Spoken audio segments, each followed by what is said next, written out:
पुण्यामध्ये जो पुराचा प्रकार झाला त्यानंतर तिथले खासदार मोहोळ यांनी प्रशासनाला जिम्मेदार सांगितलेलं आहे. प्रशासनाच्या चुकांमुळे हा प्रकार घडल्याचं सांगितलंय. म्हणजे सत्तेमध्ये असलेले प्रशासनावर अशा पद्धतीने बोलतायत. प्रशासन कुणाचं? भारतीय जनता पक्षाच्या ताब्यात पुणे महापालिका होती. आता निवडणुका यांनीच घेतल्या नाही तर नवीन बॉडी निवडून आली असती. त्यामुळे हे एक जबाबदारी, कारण नगरसेवक असले तर कामं भरपूर होतात आणि व्यवस्थित होतात.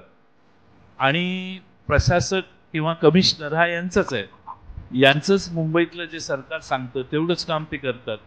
त्यामुळे या सगळ्याची जबाबदारी भारतीय जनता पक्षावरच आहे. ही कमिशनरवर किंवा अधिकाऱ्यांच्यावर टाकून चालणार नाही.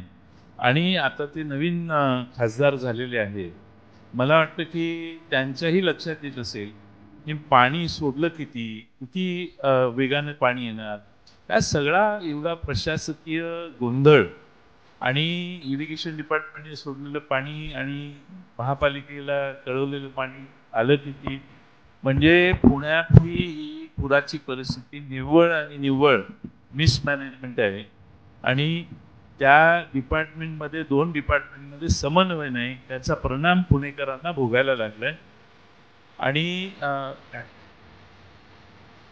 म्हणून हा फार मोठा गोंधळ. पुणेकरांचे जे हाल झाले ते राज्यकर्त्यांचं पुराकडे, अतिवृष्टीकडे, नैसर्गिक आपत्तीकडे लक्ष नाही.